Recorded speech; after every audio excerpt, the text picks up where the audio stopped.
the winner of the 99th PGA Championship, Justin Thomas. Now on a Tuesday edition of Morning Drive. After he conquered Quail Hollow, Justin Thomas joins us live to reveal what his celebrations have been like, including dinner last night with Tiger Woods. Plus, we have a two-time Volvic World Long Drive champion in studio. Tim Burke took home the belt in 2013 and 15. Find out how he is working towards another victory this September. And one of Europe's Solheim Cup stars has been battling illness. Our resident doctor stops by to update us on her treatment and what impact it could have on her performance in the team event this week. All that and more on this Tuesday, August 15th edition of Morning Drive.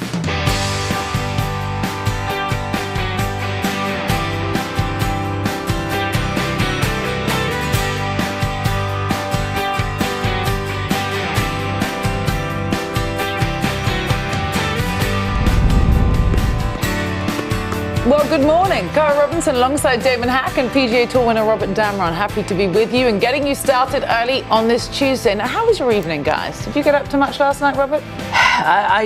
My 11-year-old now, birthday yesterday. My wife came home from Toledo, so we had a little present opening celebration late, then off to bed with me. That sounds nice. Cool. You? Yeah. My boys start first grade today. I read them a story last night. Actually, improv a story on dinosaurs. Included an alligator, a bunny rabbit, a bat, and a little stuffed animal called Charmander. What, right? I don't know what that even means. I mean, they sound like pretty good evenings to me. But the PGA champion had an extra special night. He took the Wanamaker Trophy and his family and friends for dinner with Tiger Woods at his restaurant in Jupiter last night. That is pretty cool to see. Tiger posted it on Twitter. The 14-time major champion celebrating a so-called Tiger baby breaking through for the very first time. Special moment, Robert.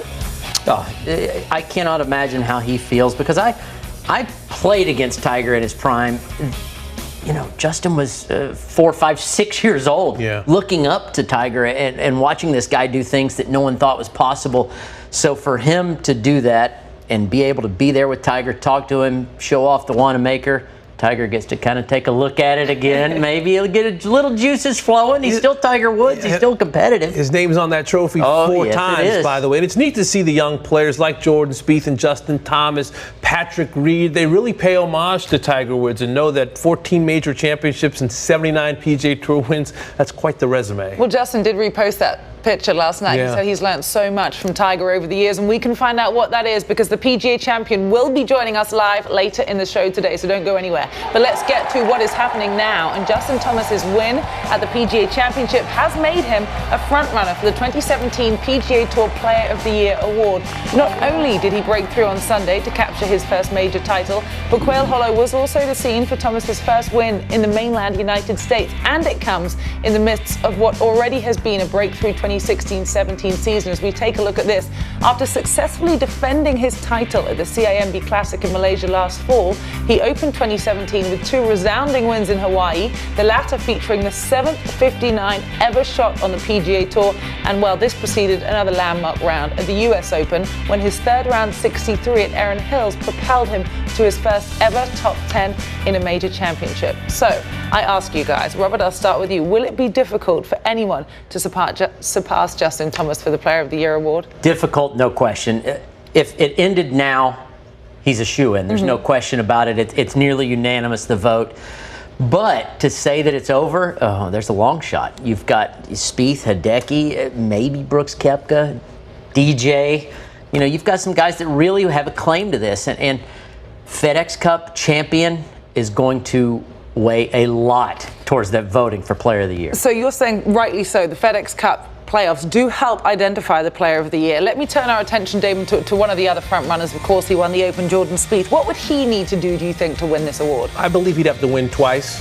He has 3 wins, including a major. Justin Thomas has 4. He also has that 59, as you noted, the 63 at the U.S. Open. I think if Jordan Spieth were to win 2 more times, or win the FedEx Cup, so maybe one win and the FedEx Cup, you can make the argument that he is the player of the year. But I love the fact that you have some tension going into these playoffs because it's wide open still. I mean, I think you can say Justin Thomas is a front runner, but let's not forget Hideki Matsuyama with 3 wins, 2 of them World Golf Championships. Dustin Johnson with 3 wins, 2 of them World Golf Championships. Should they win 2 or 3 times and win the FedEx Cup, I think you can make an argument that they could be player of the year as well. You're right. One of those 2, Hideki or DJ, wins 2 times, let's say, and the FedEx Cup overall. 2 World Golf events, 2 FedEx playoff events, and the big $10 million check at the end of it all. How could you not pick them? Well, and that's a fascinating question because neither of those 2 have actually won a major championship this year. Now, Tiger Woods won the Player of the Year award 11 times, but on 3 of those occasions, Damon, he didn't win a major that year. So is a major necessary?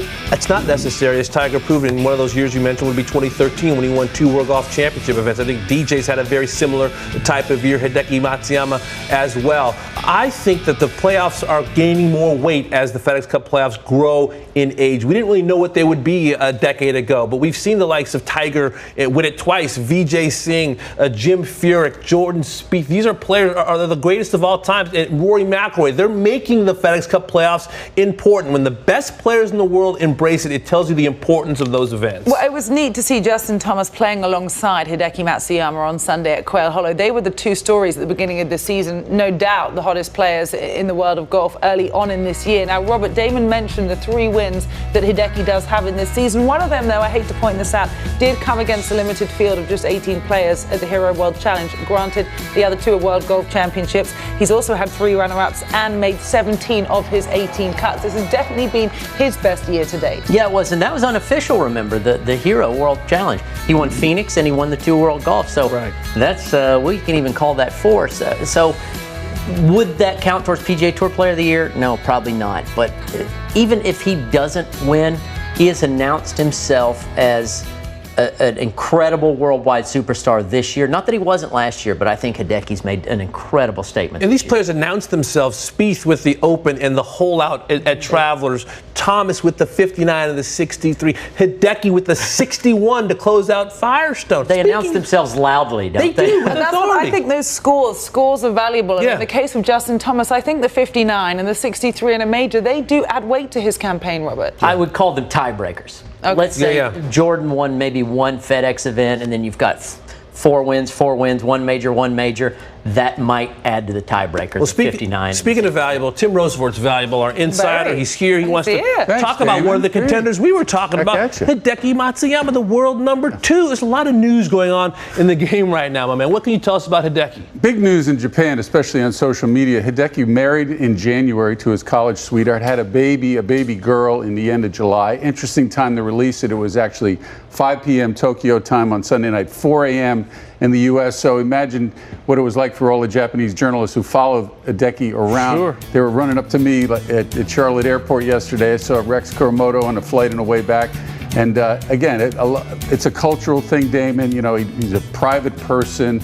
Japanese media all over him all the time. So, but he did get it out there, which I think showed part of his feeling comfortable in the U.S. certainly. I don't think the American fan can relate to what Hideki goes through. We see it post-round, the large scrum. It's almost like Tiger Woods in terms of the amount of media attention that he gets in Japan. Is that why you think this news was released in this type of way that it was? I do, and I also think to some extent that's partially maybe what holds him back just a touch. I mean, obviously he's had a tremendous start to his career, but I'm talking about major championships. The pressure on him can be suffocating. How about the President's Cup for Hideki Matsuyama? Went 2-1-1 in 2015, 1-3-1 as a rookie in 2013. What kind of partner do you think he'll have this fall for the internationals? Well, within his camp and among the Japanese players, they'd like to see Tanahara make the team, the President's Cup team. He's outside the bubble right now, but he is his senpai, which is the man he looks up to.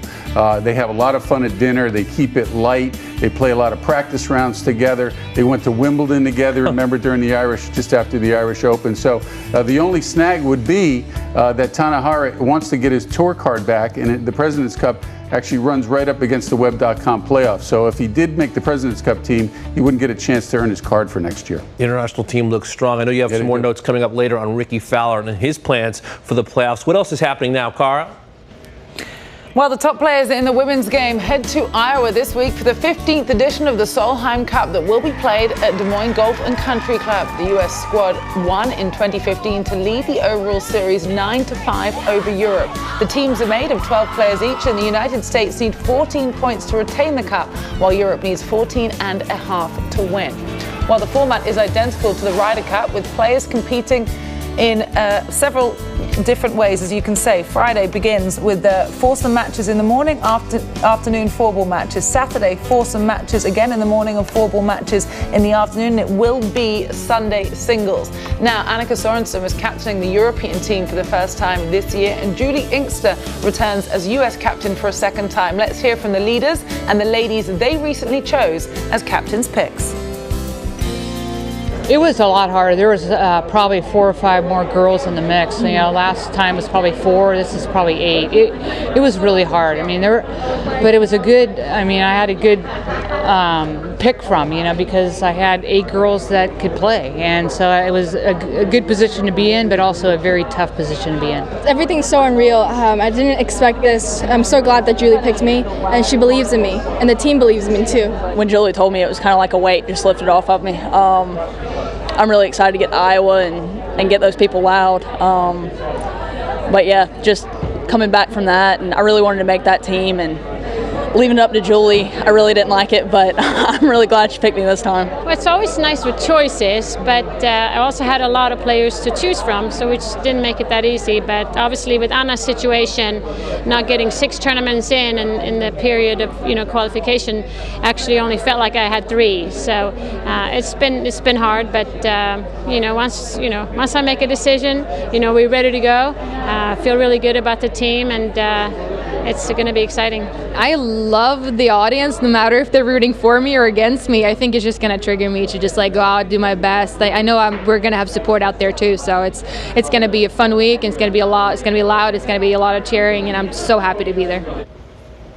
Well, the Solheim Cup was first played in 1990, but let's look at the results since 2009, because there has been a growing rivalry. It was a 3rd consecutive victory for the US team, 16-12 at Rich Harvest Farms in 2009. Many faces in that team are returning again this year. Europe won in Ireland at Killeen Castle, 15-13 in 2011, and then amazingly, Europe won for the first time on US soil at Colorado Golf Club in 2013. 18-10 was the final score there, and most recently in Germany, the US team won with the closest final score in Solheim Cup history, 14.5 to 13.5 at Golf Club St. Leon Rott in Germany. Well, the girls have already made their way to Iowa, and they have been enjoying what is the build-up to a very exciting week. Michelle Wee posting this on Twitter yesterday with her good friend and rookie Danielle Kang saying tweedledee and tweedledum, in red, white and blue onesies. I like that. Georgia Hall, she's a rookie as well, extremely excited to be representing Europe in the 2017 Solheim Cup. It's been my dream since I was a little girl, and it's come true. She cannot wait to spend the week with such an amazing team, and she is in good form. Paula Creamer got in at the very last minute, replacing an injured Jessica Corder, and she will be making her 7th straight appearance in the event with a 14-8-5 record. But for now, let's find out what else is happening with Damon Hack. Well, Carr, reports surfaced on Monday that Tiger Woods had 5 different drugs in his system when he was arrested on suspicion of DUI in May. According to ESPN, the drugs in Woods' system were Vicodin, Dilaudid, Xanax, Ambien, and THC, the active ingredient in marijuana. The toxicology reports are now public since there's no longer an active criminal investigation. On Wednesday, Woods pleaded guilty to reckless driving. He also agreed to enter a diversion program that will have his record wiped clean if he completes it. Tiger released this statement. As I previously said, I received professional help to manage my medications. Recently, I had been trying on my own to treat my back pain and a sleep disorder, including insomnia, but I realize now it was a mistake to do this without medical assistance. I am continuing to work with my doctors, and they feel I've made significant progress. I remain grateful for the amazing support I continue to receive and for the family and friends that are assisting me. Regarding my back, I recently spoke to my surgeon, and he's very pleased with how my fusion is healing. I'm right on schedule. I'm now doing some light lifting, riding a stationary bike, and putting a little. Now, T-sheet time, folks. The doctor is in. Dr. Ara Sapaya is here to show you how to deal with mono and how it could affect one of Europe's stars in the Solheim Cup.